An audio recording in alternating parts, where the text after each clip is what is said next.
Hello, everybody. I can't tell you how wonderful it is to see people in our sanctuary again. This is very exciting. My name is Helen Blyer, and I serve the PTS community as the Director of Continuing Education. It's so good to see so many familiar faces in 3 dimensions and to meet some new friends as well. Just so you know, this week actually marks our return to outward-facing in-person events. So I want to extend a special welcome to all of our alums who are here for Alum Days, our guests from the community who are here for the lecture, and of course all of the wonderful people we have who are streaming this at home on Zoom. We're delighted to have all of you with us today. A couple of housekeeping items for our Zoom guests. Please note that we have 2 ways for you to interact with us. One of them is the chat pod, which I will be monitoring throughout the lecture, and the other is the question and answer or Q&A pod. If you have comments to make, if you want to introduce yourself, say where you are zooming in from, please put that in the chat pod. If you would like to ask Dr. Swinton a question during the Q&A session, please put that in Q&A, otherwise I will probably not see it in the chat. After his lecture, we will have ample time for questions, and we'll alternate between what we're calling our home and away teams, so everybody will have a chance to ask questions.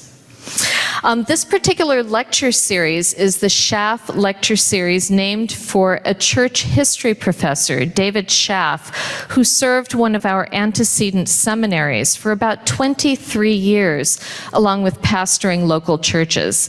For about 60 years, generous funding from the family has allowed us to bring in top-notch scholars who expand our imaginations around theology and the issues addressed by theological disciplines. His family had a deep connection to First Presbyterian Church in Youngstown, Ohio, so yesterday Dr. Swinton and I were in Youngstown enjoying their hospitality and sharing his good ideas with them. We have annually held an event here in Pittsburgh as well, and we've been moving it away from just a single lecture to more scholar in residence. So we've been enjoying offering our hospitality here at PTS to Dr. Swinton all week. And now I'm going to turn things over to my colleague Angela Hancock, who will introduce our guest today.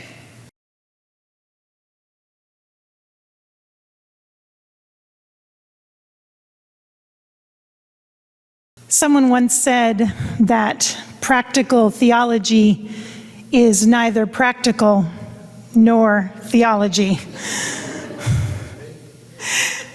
But the person who said that did not know the life and work of John Swinton. Professor Swinton is a practical theologian. Practical in his deep attention to the lived experience of human beings, particularly those we sometimes consider less than fully human. And theological, in that he interprets these human experiences in the light of God's redemptive movement toward the world. John is a professor at the University of Aberdeen, a prolific author, and one of the leading voices in the development of disability theology. But before he became an academic, Professor Swinton spent 16 years as a psychiatric nurse and served as a chaplain. It is clear that those experiences were formative and continue to influence the theological questions he explores in his writings.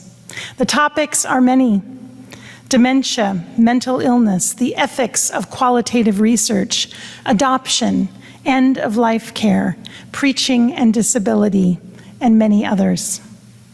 In all of these explorations, John both attends to the nuances of human situations and takes seriously the promises of the God who is God, a God who is with and for human beings.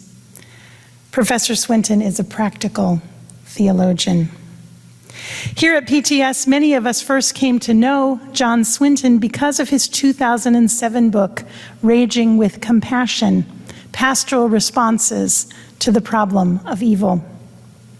I assign this book every year in the course I teach on the intersection of worship and questions related to theodicy. In WS 110, we explore how Christians worship God in the valley of shadows, in a world where bad stuff continues to happen, a world where moral evil, natural evil, systemic evil continue. And inevitably, the question why arises in the class again and again as we consider the persistence of those evils around and in us in relation to God's extravagant promises. But in Raging with Compassion, Professor Swinton reframes our questions, shifting our attention from the perilous why to a more promising how. Year after year, I've seen students find new ways forward in relation to the bad stuff because of John Swinton's honest, hopeful witness to God's goodness and mystery, because of his call to the church to practice resistance with and for the suffering, in lament, in hospitality, in deep thinking, in practices of forgiveness.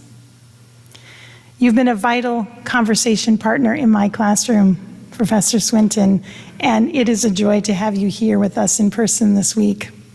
Thank you for the raging compassion for human beings that pervades your work, and your steadfast proclamation of the God who holds all people close in Christ. On that note, I am honored to introduce to you our 2022 Schaff Lecturer, the Practical Theologian, John Swinton.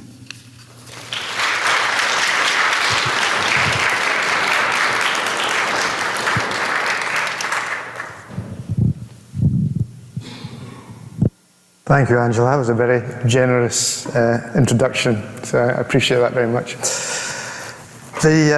First of all, good afternoon, or back home it's good evening. I'm still quite not sure which time zone I'm in. My kind of body's in this place, my mind is somewhere slightly different. It's nice to be here, and I'm looking forward to having this conversation with you about some issues that I hope will be useful and interesting. Angela mentioned that I have an interest in evil, which can be interpreted in many different ways. We all probably have an interest in evil. But recently the last couple of years I've been writing a book, a second book, another book on evil. Just a short book that comes out of a lecture series I did in England a couple of years ago. And I wanted to call it a little book about evil, how to recognize it and how to overcome it. But the publisher didn't want to call it that. So I shudder to think what it will be called. But sitting right at the heart of that book on evil, I tell you, if any of you ever want to write books on evil, don't do it. It's very depressing. I should have anticipated that, but it is. You discover things you don't want to discover. But anyway, sitting at the heart of my way of thinking in that book is a particular understanding of evil that Paul outlines in the first 7 chapters of Romans. But before I talk about that, I'll give you an illustration of what I mean. So, all of us will have been witnesses to the killing of George Floyd. And there's lots of ways in which we can interpret that story, lots of political dynamics that go on within that. But if you can remember that picture of George Floyd on the ground and with the knee on his neck, and policemen standing watching, and behind the policemen were groups of people who were watching, and across the world were other people who were watching, and everybody saw something different. The bystanders saw something terrible happening, the rest of the world saw something terrible happening, but the police didn't seem to see something terrible happening. From their perspective, it seemed to be not an abnormal way for business to be carried out. So why is that? Why is it that some people can look at things that in other circumstances look absolutely horrible and ridiculous, but actually at certain points they look natural and normal? And the reason for that is found, I think, in the first 7 chapters of the book of Romans. In there, Paul talks about both evil and sin. So he describes evil as something that human beings do. It's particular decisions that we make and particular assumptions that we make about the world, wherein we substitute ourselves for God. And so he puts it like this. For although they knew God, they neither glorified him as God nor gave thanks to him, but their thinking became futile and their foolish hearts were darkened. Although they claimed to be wise, they became fools and exchanged the glory of the immortal God for images made to look like a mortal human being and birds and animals and reptiles. And the biblical scholar Susan Eastman, in a fantastic essay called The Empire of Illusion, picks up on what Paul's saying here. And she says, basically what he's saying is that evil occurs when you substitute yourself and the things that you think for the things of God. It's a cognitive form of distortion that you can look out on the world and what is absolutely horrible can seem absolutely normal. You see it very clearly in the different responses to the killing of George Floyd, but you see it very clearly in many places. In an age of false truth, in an age where knowledge and truth become opaque, it's a perfect place for evil to thrive. And then Paul, as he moves on in Romans, he says, sin is a power. It's a power that we actually can't have much control over. He says, I try, but I can't. So it's a principality, it's a power, it's something that really God battles and wins ultimately on the cross of Jesus. But for now, it's embedded in our systems. So that's why we can't see it very often. That's what systemic anything means. It's embedded in our systems, we can't see it. And so we may all think that we're decent people, but actually, we'll find that we're embroiled in all sorts of sinful, evil things that just seem to be normal. And what I want to do this afternoon is to tease out some of the ways in which the pandemic has brought to light some of these systemic evils, some of these blind spots that we all find ourselves caught up in, but don't notice. And when we begin to see these different ways in which the pandemic reveals these things, then perhaps we can resist. Because you can't resist evil if you don't know it's there. So the real problem with evil is that you can't see it. So what I want us to do is just to try to think, how can we begin to look at the world differently and see the evil things that oftentimes we're caught up in? So one of the things that I oftentimes hear people talking about is this thing called the new norm.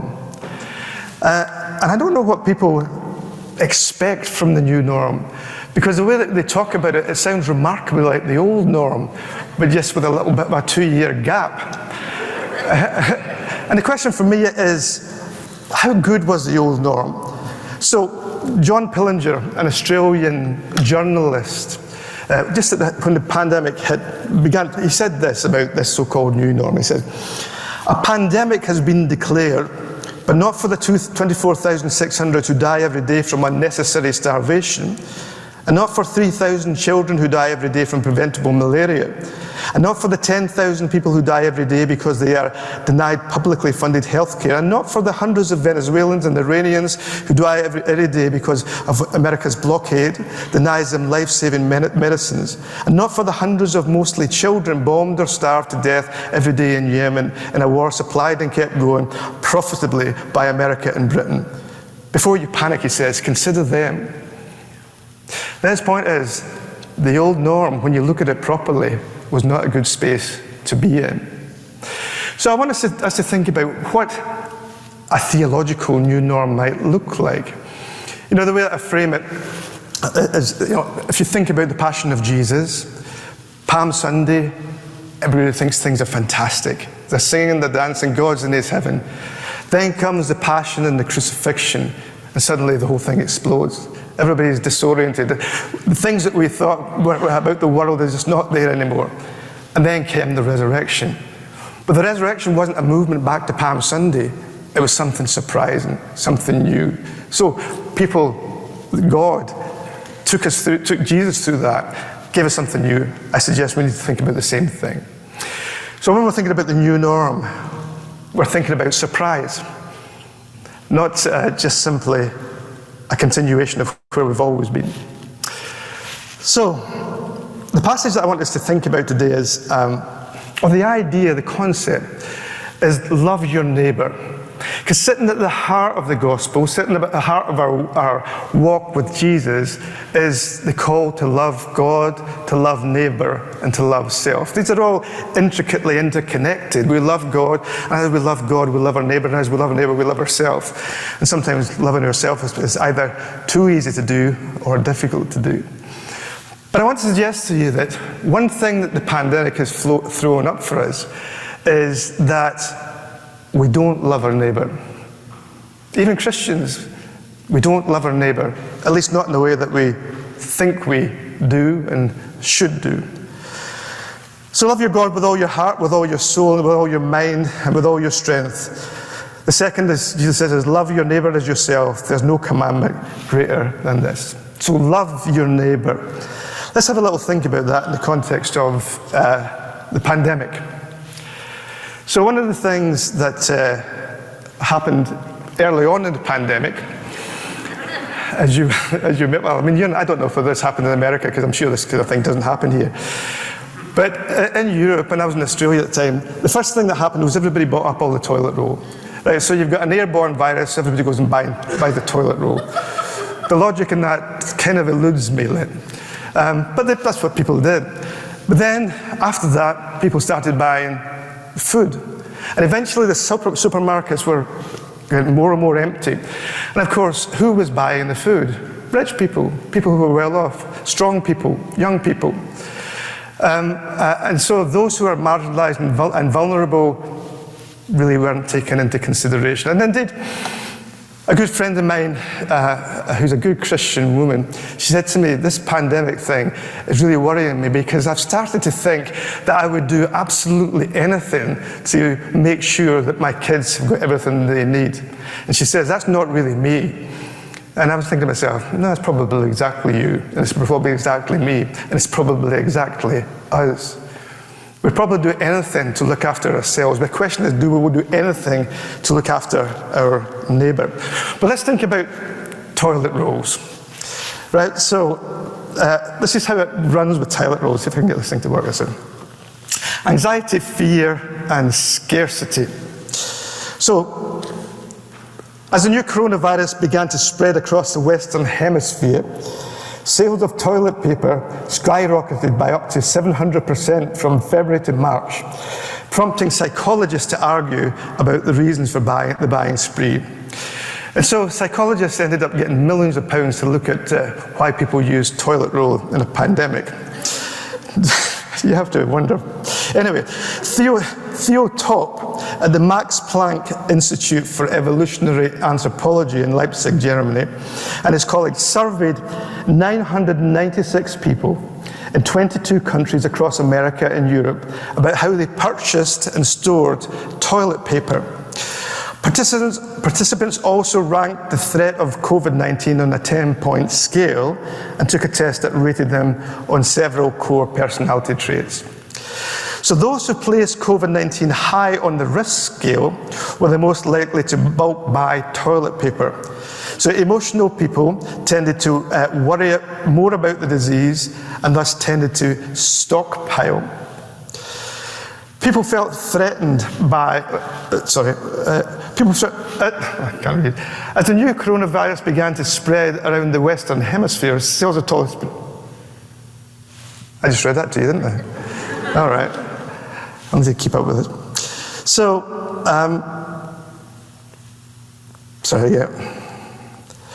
So people fret. Right, I'm back in the room now.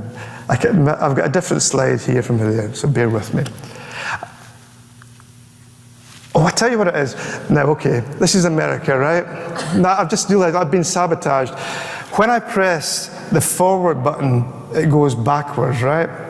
When I press the backward button, it goes forwards. Bobby told me, it's not like I didn't know. Right, okay. Right, let me try again. All right, so basically the point being made is that when people felt frightened, they hoarded. The fact that it was toilet roll didn't really matter. It was that impulse to hoard, the threat, the possibility that perhaps toilet roll might run out, pulled you in. So when you're in a state of extreme anxiety, you hoard. You pull things to yourself. You cut yourself off from your neighbor. And the toilet roll thing at one level is quite funny, but it manifests that sense of anxiety, hoarding, pulling in. Now, whilst toilet roll is quite funny in some senses, the hoarding of vaccines is not at all funny. So, Amnesty International says this: richer countries are failing a rudimentary test of global solidarity by hoarding COVID vaccines.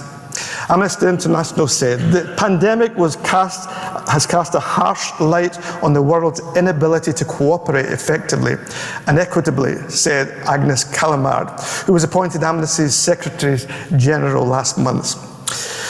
The richest countries have effected a near monopoly of the world's supply of vaccines, leaving countries with the fewest resources to face the worst health and human rights outcome. So that hoarding instinct happens at a national level as well as at a personal level. Anxiety, threat, hoarding, who cares about our neighbour? So rather than loving our neighbour, we actually end up killing our neighbour. We kill our neighbour through selfishness, through short-term thinking, through a lack of awareness. But it feels normal. Why would you not do that? Of course you've got to look after yourself. Of course you've got to look after your own. But why? Why do you have to look after yourself? Why do you have to look after your own? If the heart of your faith tradition is love your neighbour, why do you have to do these things? They just feel normal. So rather than loving your neighbour as yourself, it's self-interest that begins to manifest itself in profound and powerful ways. And so the Old Testament scholar Walter Brueggemann, he talks about the idea of a scarcity mentality. And he says that people in the Western world have a scarcity mentality. They are always terrified of losing things. They've got so much, they have life in abundance, but that drives them not to generosity, but for fear and anxiety of losing the things that they have. And he draws a comparison between our own culture and Pharaoh and the people of Israel. And this is what he says. He says, God's force of life is loose in the world. Genesis 1 affirms generosity and denies scarcity. Psalm 104 celebrates the buoyancy of creation and rejects anxiety. Blessing is the force of well-being active in the world, and faith is the awareness that creation is a gift that keeps on giving. So that's our tradition. That's what's been given to us. That's what the Genesis account of creation is all about. God's abundance in that sense. And yet, something different happens. He says, Pharaoh introduces the principle of scarcity into the world economy. For the first time in the Bible, someone says, there's not enough, let's get everything. The great king of Egypt, who presides over a monopoly of the region's resources, asks Moses and Aaron to bless him. The powers of scarcity admit to this little community of abundance. It's clear that you are the wave of the future. So before you leave, lay your powerful hands upon us and give us energy. The text shows that the power of the future is not in the hands of those who believe in scarcity and monopolize the world's resources. It's in the hands of those who trust God's abundance. And he continues, because Israel has learned to believe in scarcity in Egypt, people started to hoard the bread. When they tried to bank it, to invest it, it turned sour and rotted because you cannot store up God's generosity. Finally, Moses said, you know what we ought to do? We ought to do what God did in Genesis 1. We ought to have a Sabbath. Sabbath means that there's enough bread that we don't have to hustle every day of our lives. There's no record that Pharaoh ever took a day off. People think their lives consist of struggling to get more and more. People who think their lives consist of struggling to get more and more can never slow down because they won't ever have enough. And that's quite an indictment. And it's something that I think many of us can resonate with. We don't slow down. We're rarely in the place of presence. We're always thinking of the future, always planning for the future, always thinking about what's coming next. And Brueggemann says, well, God says, take a Sabbath. Step back, slow down, take time for those things that are important, and put to one side the things that are unimportant, and enjoy the abundance of God's creation. Kosuke Kiyama, who's a really interesting Japanese theologian, back in the 60s he wrote a book called The 3 Mile an Hour God. In it, the basic premise for the essay that takes the title of the book is this. The average speed that a human being walks at is 3 miles per hour. Jesus, who is God, walked at 3 miles per hour. Jesus, who is love, who is God, walks at 3 miles per hour. He says love takes time. It has its own speed, and that's a slow speed. So love has its speed, a spiritual speed. It's a different kind of speed from the technological speed to which we're accustomed. It goes on in the depths of our life, whether we notice it or not, at 3 miles an hour. It's the speed we walk, and therefore the speed the love of God walks. Isn't that a beautiful image? To slow down and walk at the speed of God. I had a conversation with one of my good friends who works in one of the medical schools down south in America, in the US. And he was saying, yeah, that's a lovely idea, but this place forces me to move along at minimum of 9 miles an hour. I said to him, interesting. So who are you following? Jesus is walking at 3 miles an hour. You're running along at 9 miles an hour. Who's following who? And I had to think about that. But it's important, really. But that idea of Sabbath is really important, because even if you're forced to run along at 9 miles per hour, you can still find Sabbath moments. You can still find moments when you can step out of the system, assess where you are, and then step back into the system. And when you step back into the system, you'll see the system differently. And that's when transformation happens. So taking Sabbath moments where you step out and actually look at yourself and think, maybe I'm allowing too much to hum along under the hood here. Step back in and think about how you may be able to alter that system. So the 3 mile an hour God reveals the danger of speed and the significance, fundamental importance of slowness. Now that's really countercultural, and people will say, well, that's absolutely unrealistic. But you've got to remember, people say the gospel is absolutely unrealistic. So the fact that our first intuition is to say, well, I can never do that, means nothing. We can probably do much more than we think we can, in different ways than we think we do. So do we really want to be neighborly is the point? So just last word on Brueggemann. He says, we must confess that the central problem of our lives is that we're torn apart by the conflict between our attraction to the good news of God's abundance and the power of our belief in scarcity. A belief that makes us greedy, mean, and unneighborly. We spend our lives trying to sort out that ambiguity. And so, these kind of strange behaviors that emerge during the pandemic actually reveal something powerful about the problems that lie within our society. And the challenge is, do you want to change, or do we simply want to continue as always? So, to love your neighbor, you need to slow down and take time Take time for those things that the world oftentimes considers to be trivial. Because fast people ignore slow people.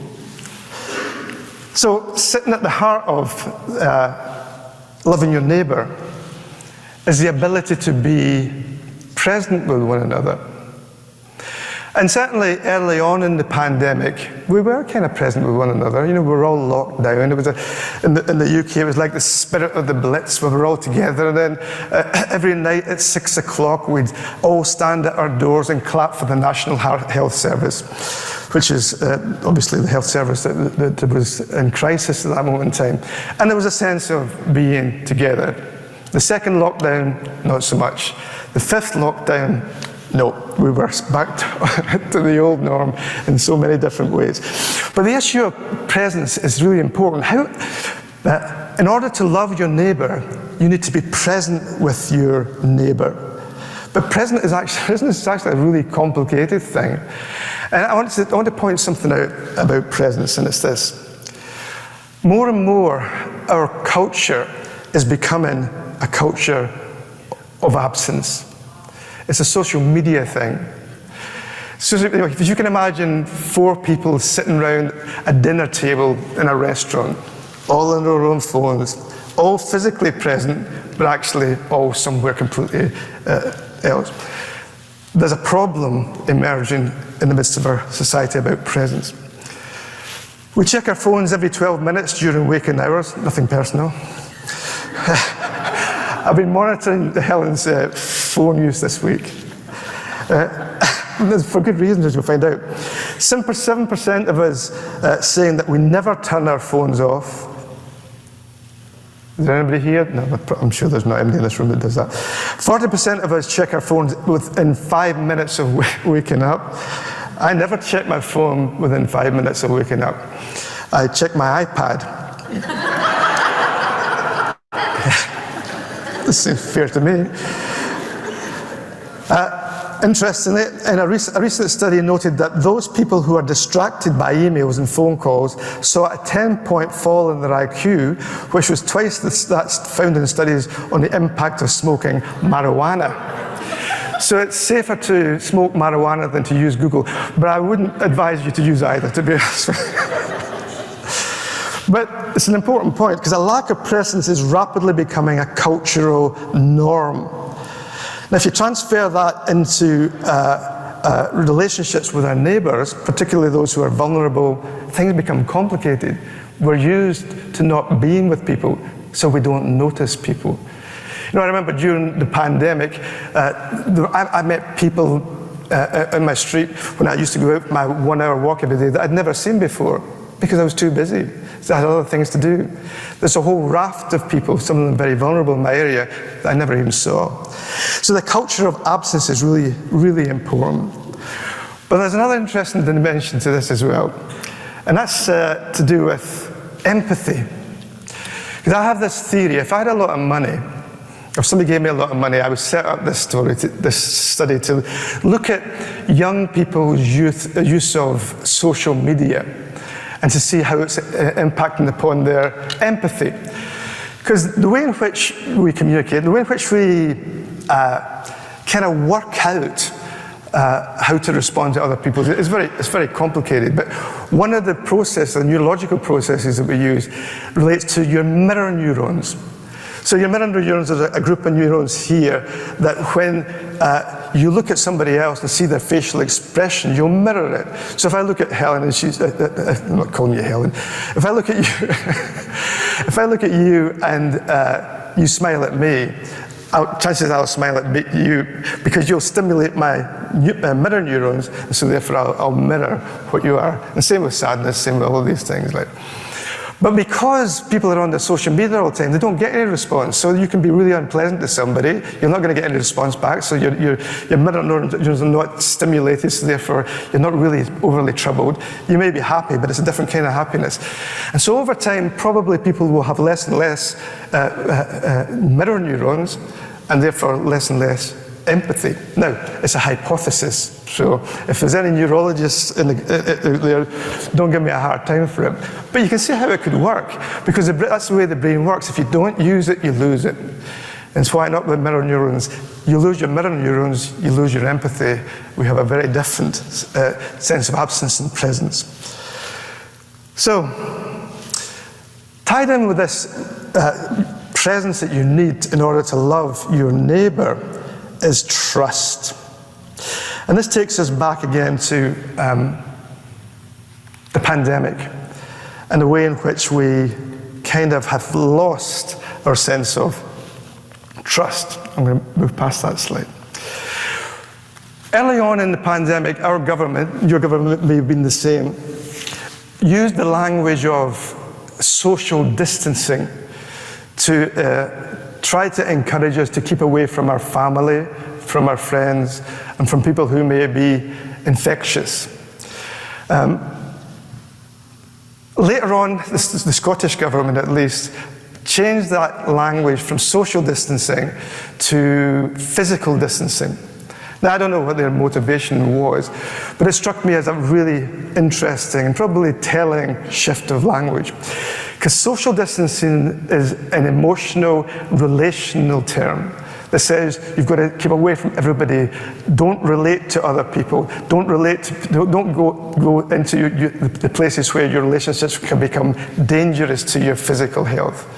So it's a communal thing, it's a relational thing, it's a different dynamic. Physical distancing is a public health term. Keep away from your neighbor because you don't want to infect him or be infected. Fine. Social distancing is much more complicated. And when people began to take social distancing into their way of being, it becomes even more difficult. You begin to lose trust even in those people who are close to you. So physical distancing is something we can do for health reasons. Social distancing can easily become a mindset or a worldview which can be quite unsafe. We may find that we are developing a culture of distancing and absence that's dangerous to all of us, but particularly to those who are weak and vulnerable. Viewing others as potential dangers to ourselves or our families erodes trust. Now, it was really strange for me to come here to Pittsburgh for a number of reasons. But one of them was you guys shake hands. Nobody shakes hands back home yet. We maybe give an elbow bump or give us some of the other, but you guys shake hands. So for the first day or so I was here, I was shaking people's hands and I'm thinking, this is really weird. There's heat, there's human beings, there's touch, there's sweat, there's also all sorts of things going on there.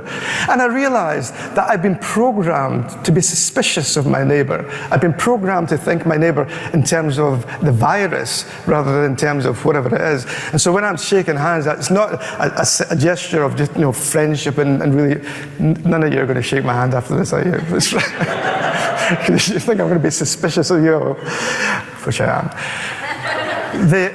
It's something different. So it's that idea of social distancing changes even the most profound, important social and relational gestures that were so important beforehand. But on the issue of the sidebar of social distancing, when I was out during lockdown number 1, my hour-long walk every day, I met a woman who didn't live far from me, and she was out for a walk as well. And we were talking about this idea of social distancing. She says, it's hilarious. She says, I'm 72, and people have been social distancing from me for about 5 years. I haven't seen anybody at my door since whatever it was. And it just struck me that, we are, at that time, we're all complaining about this idea of social distancing, physical distancing. But there's people that live their lives like that all the time. There's elderly people that are never touched. There's people who are never visited. There's people for whom social distancing is like just the way that life is. And there are people for whom many people deliberately socially distance from. So it struck me as that, I felt really uncomfortable with social distancing. And sometimes I felt a bit lonely and isolated. But can you imagine what it'd be like if that's your whole life? And many people who live with highly stigmatized conditions, that's their whole life. To be not just physically distanced, but to be socially distant from other people. But that issue of the fear of infection, oh, my thing's not working. There we go. It's really interesting. I read a fascinating paper in Psychology Today, and it was talking about what's described as the behavioral immune system. Now, the behavioral immune system is developed for evolutionary purposes, apparently. And it runs like this. So the psychologist Mark Shaler has developed the idea of the behavioral immune system. By this, he's referring to a cluster of psychological mechanisms that allow organisms to detect the presence of harmful diseases, parasites, and disease-ridden substances. At its simplest level, the behavioral immune system creates the experience of disgust and recoiling from a foul smell or revulsion when seeing a pox, a virus such as chickenpox, and the pustules that accompany it. So it's that psychological response to something that you think is disgusting. So you recoil, you pull away, and you alienate that person from your company. And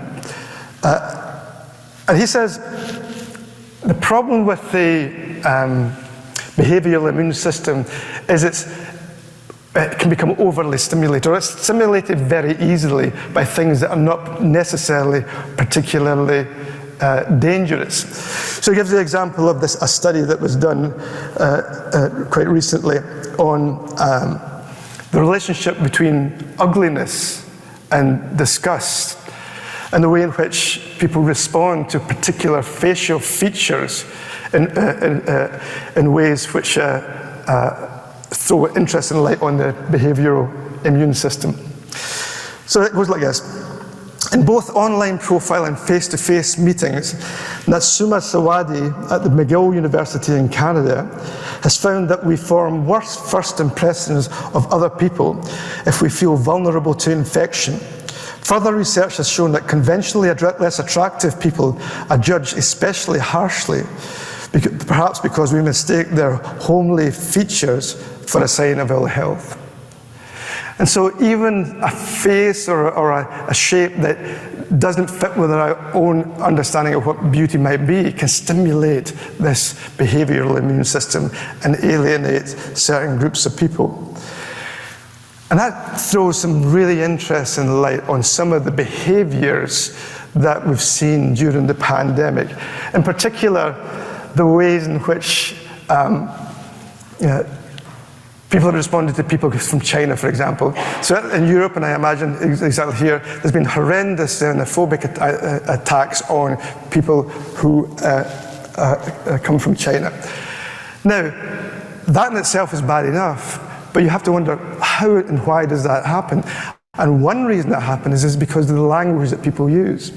So people, as soon as you start using language like Asian flu or Wuhan flu or whatever way you want to frame that, you speak directly into the behavioral immune system and you get a violent response because it causes anxiety. Anxiety very often manifests itself in violence. And that kind of language is exactly the kind of language that people use in the context of, for example, genocide. You know, the Rwandan genocide, people would call, the Hutus would call the Tutsis cockroaches. So you speak right into that system.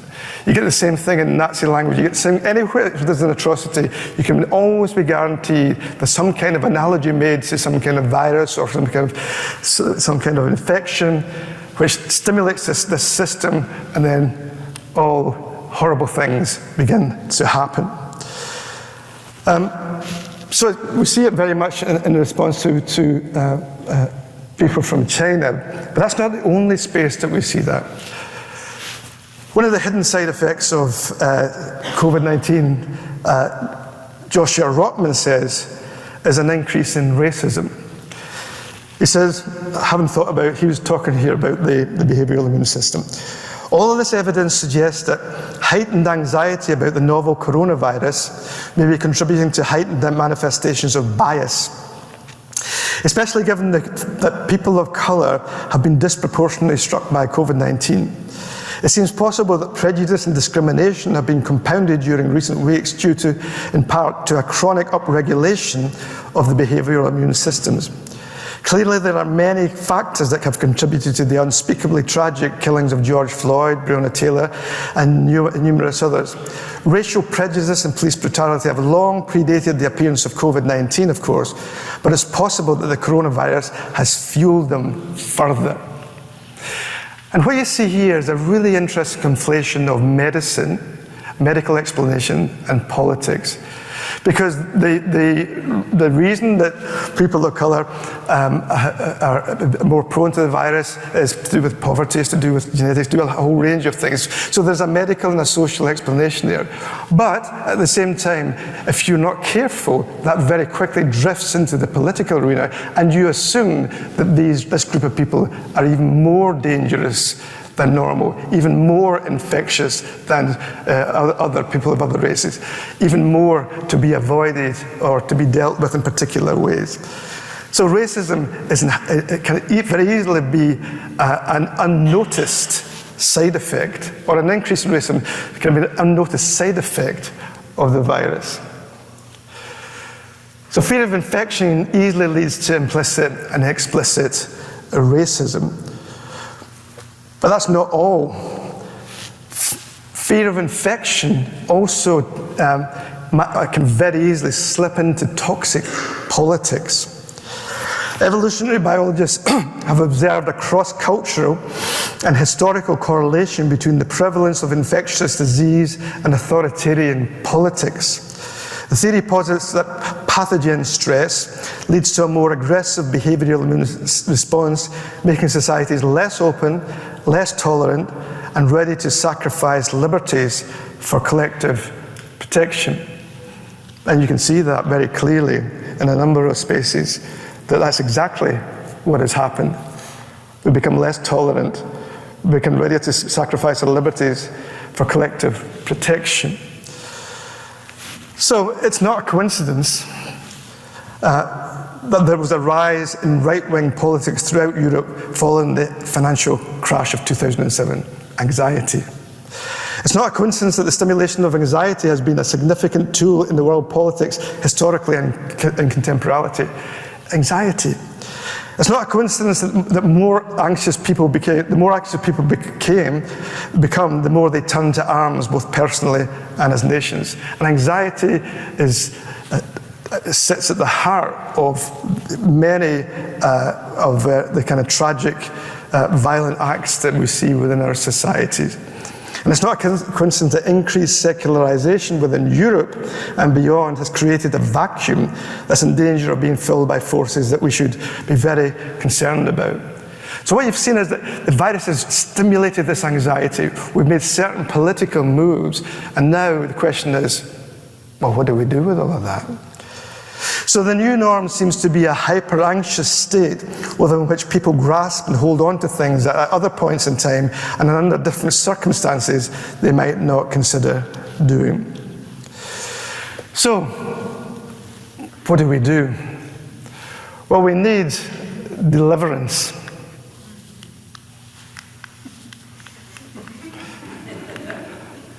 Thank you.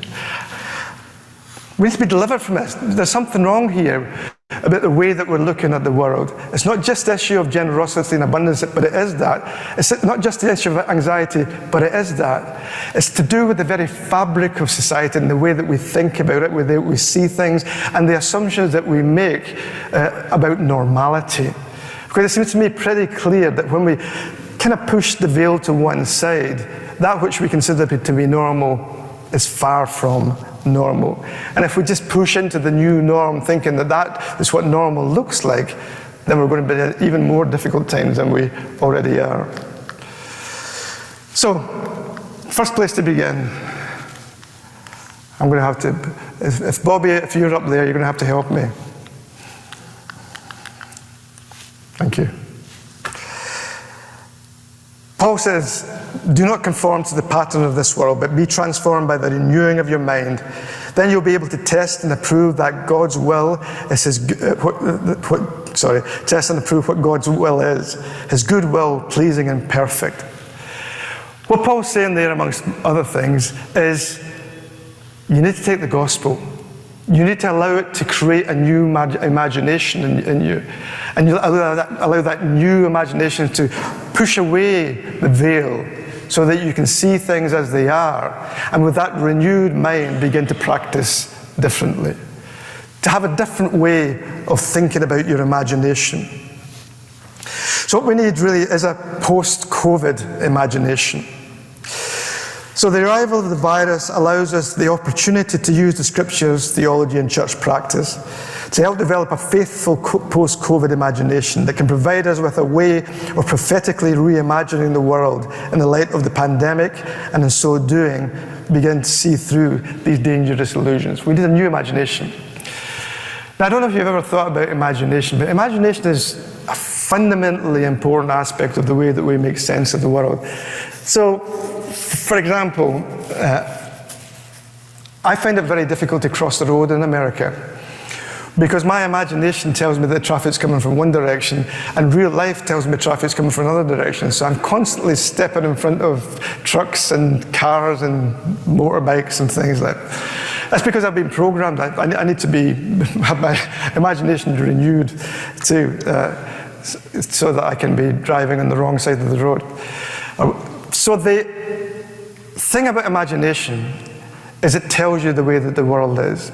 So it contains the images, the ideas, the values, the plausibility structures, the methodologies that you use to make sense of the world. Where do you get that from? You get it from your parents, you get it from your religion, you get it from the media. But more and more we get it from social media and from the media. So our imaginations are being shaped by all sorts of things. A post-COVID imagination needs to begin by seeing the impact of COVID in the kind of ways that I've been thinking about, but also to begin to reshape our imagination, to use the ideas and concepts from scripture, tradition, the practices of the church to help us to not only to see the world differently, but to practice differently. So we need to move from anxiety to trust. Paul says, do not be anxious about anything, but in every situation, by prayer and petition, with thanksgiving, present your requests to God. Now, Paul's not saying you never should be anxious. He's just saying that don't be anxious about the things of the world, because God has got it in hand. He says, be anxious about that which is important to be anxious, which is the things of the kingdom. It's not toxic anxiety in the way that our society has filled it with space. He says it's a healthy anxiety, an anxiety that moves towards and moves us towards the possibility of hope. And so as I begin to move towards the end of what I'm going to say to you, there's a number of concepts I'd like you to think about. The first one is this. We need to begin to think about what it means to live into Shalom. So the idea of, my thing's not working. I feel so deprived. I feel quite empty. Anyway, Bobby, if you're up there, could you, yes. Everybody needs a Bobby, you know. I think I could take him home. First thing is we need to live into Shalom. Now, the concept of Shalom is really, really important. It's oftentimes when we think about Shalom, we think about peace, which is fine. So we use it as a greeting sometimes. But it's much more than that. It is peace, but it's peace in all of its thickness, in all of its wholeness. So it's a peace that relates to your relationship with creation, a peace that relates to your relationship with God, a peace that relates to your relationship with one another. It's an all-encompassing peace. But sitting at the heart of that is righteousness and holiness, your relationship with God. So living into Shalom means taking the priorities of God as your own and opening up that space to see things quite differently. And the thing about Shalom is that what's very interesting is that we sometimes it's tempted to think about it as a kind of social movement. But Paul says Jesus is Shalom. When we see it again in Judges, the writer says Yahweh is Shalom. So Shalom's a person. It's as we engage with Jesus that shalom becomes a possibility. When shalom becomes a possibility, we can live into the peace of the world. So, having stripped away the veil in some senses about some of the problems, we need to think about what it means to live into shalom.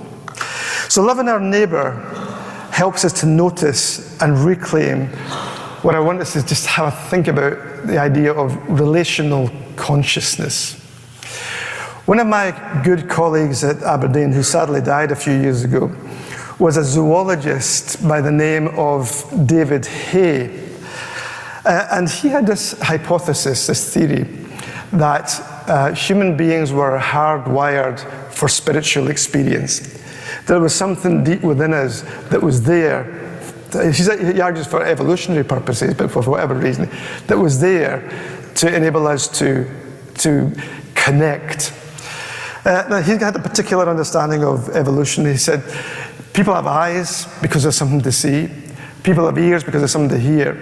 And people have a sense of spirituality because there's something to relate to. So as a biologist, he says, this is a God thing. So he says, so how can I work this out? How can I test this hypothesis? What group of people will be liable not to be spoiled by culture? And of course, he comes to the conclusion, children. So in his book, The Spirit of the Child, he does this lovely piece of qualitative research exploring the spirituality of children. And you should read it. It's a fantastic book. If you're interested in spirituality and interested in children's spirituality in particular, it's a good space to be thinking about. But he discovers that children have a natural sense of awe, wonder, a natural desire to reach out and to connect. And he calls this natural desire to connect both to God and to other people, he calls this relational consciousness. The innate ability or innate desire to reach out to God, to other people, to community. And it's there in everybody, he says. But then he says there's a problem. And the problem is the way that we educate children. He says we educate children to assume that things like mathematics and hard science and facts and figures are real knowledge. And that, yeah, you might be interested in ethics, you might be interested in morality, you might be interested in spirituality, but put that over there, you can do that as your hobby.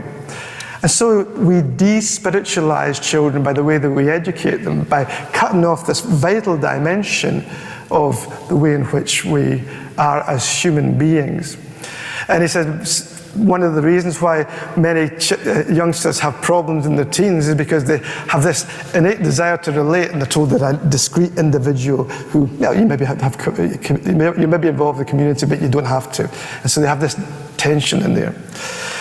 To love your neighbour, you need to reclaim your relational consciousness.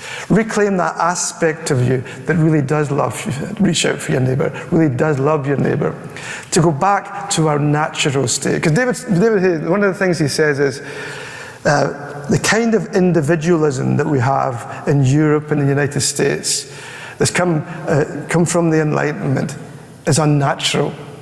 He says, not a natural way to live. Which is why people are so anxious and people suffer from all sorts of mental health challenges, because they're living, as a culture, we're living unnaturally. So at least part of loving a neighbour is to go back to what we're supposed to be. People who are filled with the desire to explore a relational consciousness. The second thing that we need to be thinking about is, what does it mean to live generously? You know, Matthew 19:21, Jesus answered, if you want to be perfect, go sell your possessions and give to the poor, and you will have treasure in heaven, then come follow me. All of us find that a really challenging passage. And I don't know whether you've ever had the desire to give away everything. But part of the reason that we find it challenging is because we are very money-oriented. I mean, what if we read that passage as Jesus telling us to be generous, not just with our money, but with the whole of our lives, with our emotions, with our friendship, with our love, to live generously. And it's not complicated. Just be kind to one another. If you're kind to one another, people will think you're weird. But that's a lovely, beautiful, holy weirdness. The world needs a little bit of kindness. So living generously doesn't necessarily mean making grand gestures. You may want to give away all your money, and you may want to live a different style of life. That's great. But you could leave this place today and live generously, just simply by giving that gift of kindness, even to the next person that you meet. The penultimate thing that I wanted to, well, actually, it's not. I've got 3 more small things to tell you. Almost a penultimate thing. Remember the marginalized. And I think this is important. In relation to the virus, one of the things that certainly around the space around where I live, people are dying to get back to church, dying to get back to physical church and places where you have physical contact with people. And people even say, dying to get back to real church. One of the things that I've noticed talking to people with autism and talking to people who live with dementia is that Zoom church has been the first time, perhaps ever, that they've really felt part of the church. There's no distractions. You don't have to worry about the smell of the person beside you. You don't have to worry about eye contact. You don't have to worry about lots of the things that are difficult in community. So the pandemic brings us this new way of doing church, and suddenly many marginalized people are brought in. And how do we respond? Well, that was nice for then. Let's go back to real church. And when we do that, we abandon people. We abandon these people for whom this way of doing church has been profoundly important. So be careful not to abandon people that Jesus loves. Because there's lots to be learned when we slow down and take time for those people that very often get ignored. I spoke to my colleague who's a chaplain who works with people who live with dementia. And she told me this story. She said, I was visiting this unit of people who had quite advanced dementia. And I went to speak to this woman called Beatrice. And she said, I sat down beside Beatrice and I said to her, Beatrice, I'd like to pray with you. And Beatrice was completely non-communicative, as she had been for most of the week. And so my colleague began to say the Lord's Prayer. So she said, Our Father. And as soon as she said, Our Father, Beatrice began to pray. And she prayed, and she prayed, and she prayed. Now, my friend couldn't work out what it was she was trying to say, but she was saying something, and she was earnest. She couldn't understand it. But then she thought, well, the Spirit speaks where it moves, but groans you can't understand. So not understanding something doesn't mean to say something profound is not happening. And eventually, after 10 minutes, she had to stop her. And so she just did it very gently. She just said, in the name of Jesus, amen. And Beatrice stopped. Now, people had written her off, Beatrice, and then suddenly you discover this spark thing here. Now, Scripture says that when you pray, God listens. And when God listens, God answers prayers. When Beatrice prays, something in creation changes. Now, we don't very often think about people with dementia as prayer warriors, but think about it, what it would look like if we did. So rather than rushing back to real church and forgetting about the marginalized and forgetting about their prayers that God is hungry for, maybe we should be more creative. Maybe we should remember that that space of 2 years actually was a space of learning for us in ways that are surprising. And so, one more thing to do. To love your neighbor, you need to slow down and take time for those things that the world considers to be trivial, and those people whom the world considers to be trivial. So, loving your neighbor means adopting an attitude wherein you look at other people, position them positively, value their existence, and show that you are genuinely glad that they are with you. How often do you do that with people? Consciously. So, to love somebody, to love your neighbor, is to say to your neighbor, it's good that you are here, and I'm glad that you exist. Now, bearing in mind the things that we've been talking about, the lack of generosity, both in terms of money, in terms of relationships, there's a whole wealth of people within our society for whom we say the exact opposite. It's not good that you're here, and I'm not glad that you're here. It's not glad that you exist. So, loving your neighbour means doing something surprising, and that's valuing your neighbour. So, watch this. I challenge you to say to the person beside you, it's good that you are here, and I'm glad that you exist.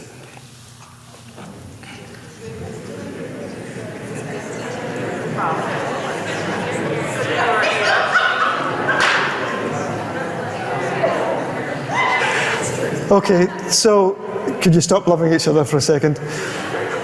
So you see what I mean? It's not difficult, that. So as soon as you say that to somebody, in words or in your mind, you form community. It's the beginning of something different.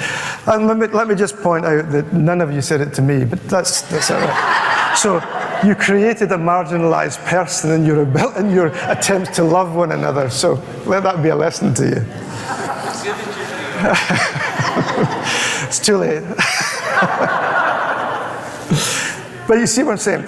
And that expression, it's good that you're here, I'm glad that you exist, is embodied. If you embody that as part of your spiritual practice, if you embody that as an aspect of your relational consciousness, you're always reaching out in the power of the Spirit, then something changes. And you see things differently, and evil is overcome. So one more thing before I finish. So this is a picture of, and it's a painting actually, strangely enough, of Pope Francis when he was a cardinal. And if you look at the back there, you can see the artist who's painted himself into the picture. And effectively it's a foot washing, which is why he has that glass in his hand. But what you see in that picture is something absolutely startling. So you've got a young man there who is dying of AIDS, I think. You've got one of the most powerful religious figures in the world prostrating himself in front of this young man who's really weak and really vulnerable. Now, you would expect a powerful man to be standing above him and looking down, and he'd see some things there. But because he prostrates himself in front of this boy, he's looking up. And he sees things that he would never see if he was looking down. And so because he gets on his knees, bends down, and kisses the feet of this boy, he sees something different. He enters into the boy's experience in a completely different way. And I want to suggest to you that, particularly in relation to people who are marginalized, some of the people I've talked about today, people whose experience is trivialized, be that because of your level of income or the color of your skin or your ability or your disability, to be able to enter into radical hospitality that really shows people that we love our neighbor, you need to have a rhythm. And that's a rhythm of guesting and hosting. So one of the interesting things about Jesus was that sometimes he was a guest in people's houses, and sometimes it was a host. And strangely, he never had a house in that sense, but he still had that dynamic in there. When he was in somebody's house as a guest, he didn't try to change them. He didn't try to reorder the furniture. You know, he hung around with tax collectors and sinners and prostitutes. Not reformed tax collectors, sinners and prostitutes, but just people doing their business. And he learned from that. And when he did that, he found friendship. And when he found friendship, the possibility of transformation came.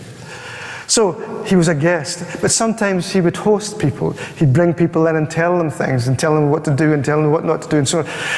It's that rhythm, both of these dynamics are necessary. So it's that rhythm of guesting and hosting that enables us to love our neighbors, particularly those neighbors that society very often doesn't like very much. So alongside of loving one another, saying it's good, glad you're here, it's good that you exist, and I'm glad that you're here, let's think about what that gentle rhythm of hospitality looks like. If we leave this place and begin to think, how can we practice that? How can we slow down? How can we begin to see the oddness of our society, become generous people who genuinely love, and generous people who genuinely enter into hospitable relationships with everybody in ways that are transformative? I mean, the gospel is there to transform us. Last word, Leslie Newbegin, very interesting missiologist, wrote an essay many years ago called "The Gospel, the Church as the Hermeneutic of the Gospel." And what he meant was that when you look at the church, and when you look at Christians, they should be interpreting and living out the gospel. So when you look at the church, when you look at Christians, when you look at Christians' love, you should see Jesus. And that's the challenge. Do we see Jesus when we look at ourselves, when we look at our churches, when we look at our communities? So Jesus would be in that rhythm. So the question for us is, how do we get into that rhythm and stay in that rhythm? So thank you for listening. I'm sorry about my poor flicking skills. Thank you.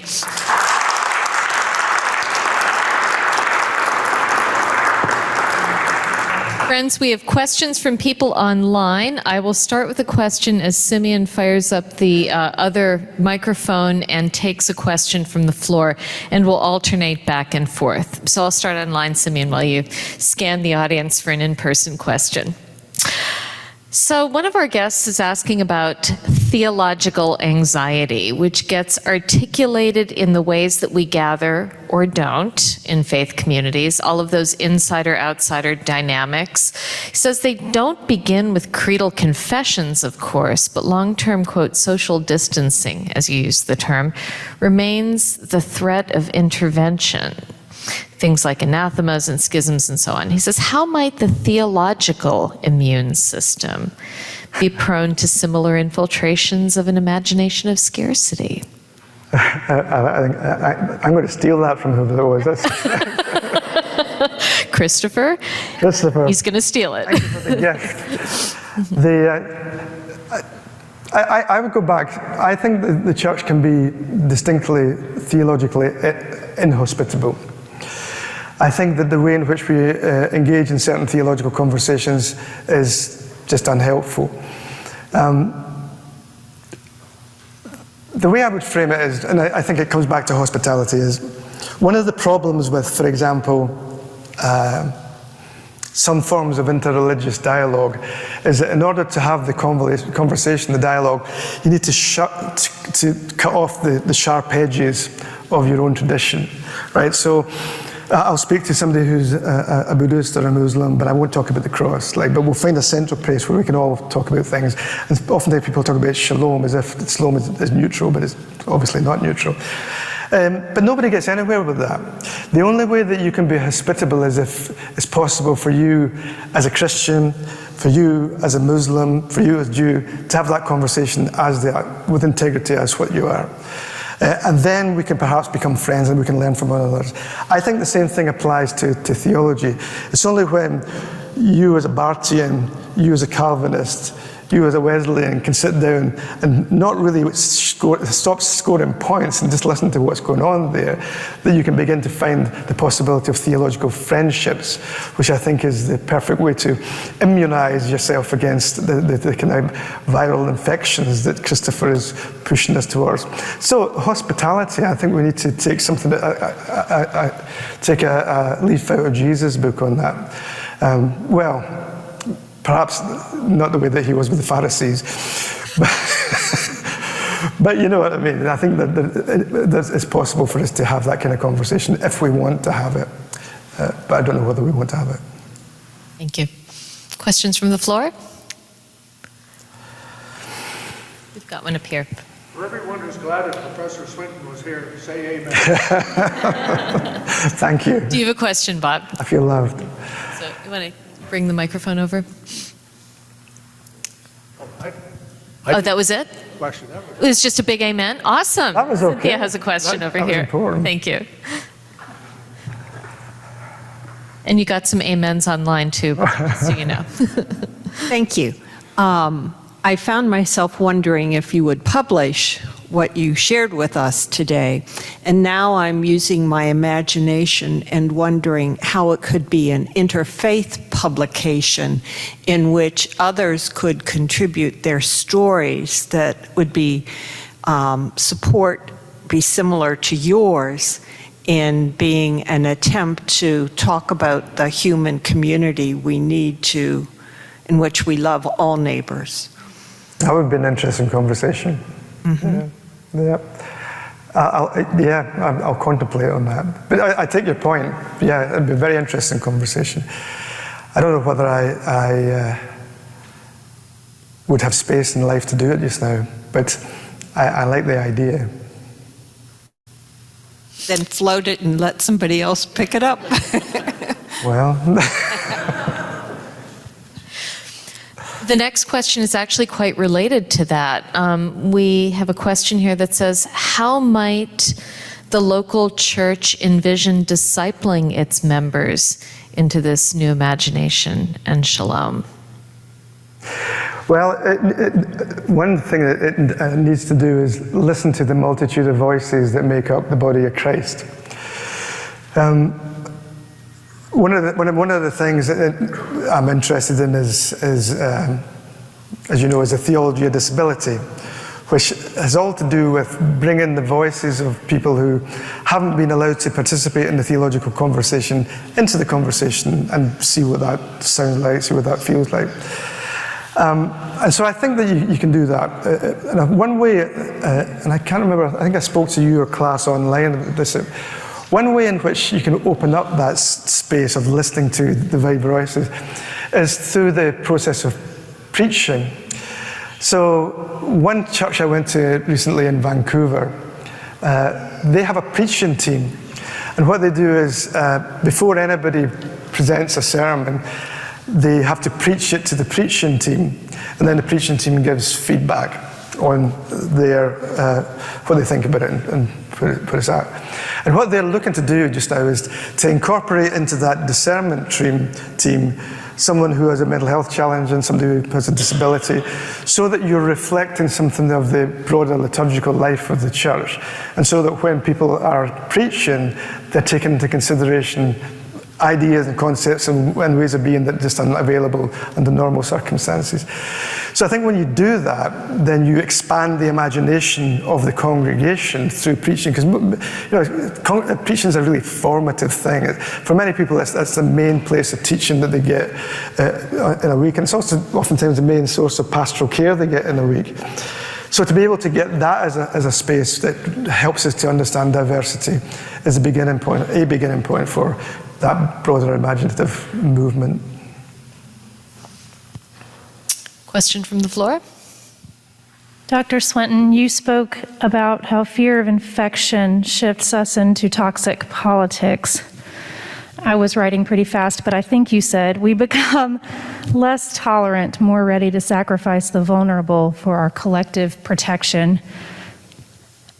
I'm a pastor, and I've been working pretty hard to try to convince folks that we should care about other people, especially the most vulnerable. And I see us continuously moving the goalpost for the most vulnerable among us, so that as soon as perhaps it would be safe, for example, for someone to come back into a gathered community, the gathered community decides, well, we don't really need masks anymore, or we don't really need physical distancing anymore, and so we move the goalposts and further isolate those who are the most vulnerable. Yeah.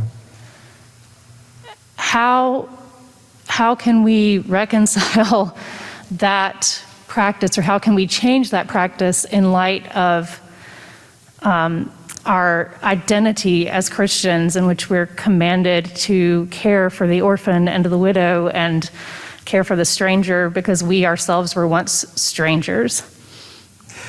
Yeah, I mean, I can't speak 100% for the American context. I'm not American, but I can speak for the European context. And what I see there, and I suspect it's something as well, is a conflation of rights with the gospel. And so you have a general atmosphere where people feel they have a right to do this and a right to do that, and which of course they do have a right to do these things. But then you shift that into a theological context, it gets confusing, because then I can't have the government telling me what to do. I have a right not to eat. And of course, you have got a right not to. I mean, Paul was very clear. You've got a right not to eat the meat. You've got a right not to drink it. Well, do whatever you want. But if it's going to affect your brothers and sisters, think about it. So I think that there's a deeper problem that comes to light in these issues, and that's to do with the identity of the church in a highly individualized culture. Because you're really asking somebody to do something that's counterculture, which is to give up your rights in order that you can love your neighbor. And that's not a natural thing for people to do. And if they have always been thinking about the gospel in personal, individualistic terms, then it becomes even more complicated. So I guess it's over time, it's how you preach and teach and how you shift people's opinions on that. But some people may just never change. I have a PhD student who has a daughter who has Down syndrome, and she's highly vulnerable to the virus. And so she went and spoke to her pastor about this, and then spoke to the leadership team. Now, she's been to that congregation for, I think, most of her life, and she's not a young woman. They wouldn't do anything. They wouldn't shift. So she said, well, there's two services. Could we have a mass service and a mass service? Wouldn't do it. So she ended up having to leave. So people are entrenched, and I think at least part of it's that conflation of civil law and rights with our expectations of the gospel. And the gospel of individualism would certainly ring hard here in the States. A couple of folks are pushing back against this idea of whether we have to be with each other physically or online, because they're hearing in some of what you're saying a critique of social media, but at the same time an embrace of things like Zoom church. So one person says they had a real experience of connection and community that was fostered in social media space at the beginning of the pandemic, and they continue to check up on each other and have developed a sense of real community online. What do you think about these types of connections and communities that would not exist if not for social media? And related to that, another person asks, do you think it's only possible to love, pay attention, be generous to our neighbor if we are physically with them? Well, no, I don't. And social media is a force that can be used for good and for bad. So I'm not in any sense anti-social media. I'm just very wary of the way that we're using it. And in particular, the way that we're using it to create worlds of knowledge that are deceptive. So I think it's a tremendous tool. I mean, could you imagine what the pandemic would have been like without Zoom or without social media? It would have been just a completely different and very even more unpleasant experience. So no, I'm not anti, but I'm just raising your consciousness to be careful with it there. So it's a force. It can be a force for good, but it can also be a force for bad. But if it works well in creating community in difficult situations, what would be the problem? Questions from the floor? Thank you so much for what you just mentioned today. My name is Felicia. I'm from Nicaragua. Just a question for you. Have you ever thought about, you mentioned community. And I often hear that so much in the United States, but there I don't see a sense of community. And I agree 100%. There's too much individualism in this country. And unfortunately, that affects the way we relate to one another instead of looking out for one another. You thought about, in your lectures, of any recommending authors that come from those countries where we are marginalized, but however, there is a sense of resiliency, part of it too, from being a community or try to help one another. So I've just maybe some suggestions for the audience. Perhaps we can read it from our brothers and sisters in our other countries. That'd be really helpful too for the United States. Well, there's two things. I don't have an answer directly to that, but there's two things I would say that make your point. The first one is, in the work I do on dementia, I talk a lot about the way in which Western individualism becomes highly problematic when you start to forget things, because you're an individual and you're held in that space by yourself, right? So if something goes wrong with you, it's nobody else's responsibility. So you have a person that runs like that.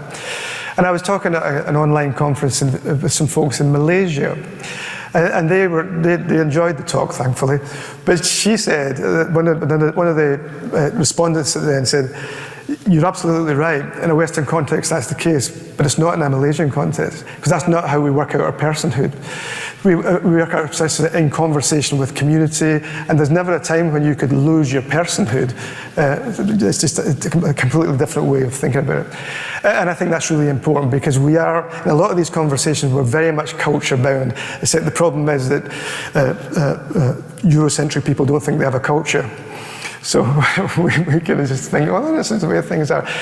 And the second thing is, which you might be interested in, I'm just putting together a new research project, which is looking at dementia across cultures, particularly focused on indigenous populations. So look at one of the things in all the research that's done in and around dementia, it's always very Eurocentric. And there are exactly the kind of issues that I'm talking about just now that people don't really notice. And so I'm going to be looking at Aboriginal and Torres Strait Islanders in Australia, a group of people in Panama, and another intracultural group of people in the United Kingdom, not out of curiosity, but to enable people to give voice to their perspective and to participate in that conversation. So we'll be hopefully, if we can get the funding for it, we'll be employing Indigenous researchers to do the work so that the ownership remains where it is. So your point is bang on, and so I don't have any handy household tips, but I'm beginning to try to push in that direction. Yeah. I'd like you to join me in thanking Dr. Swinton for being with us. Thank you.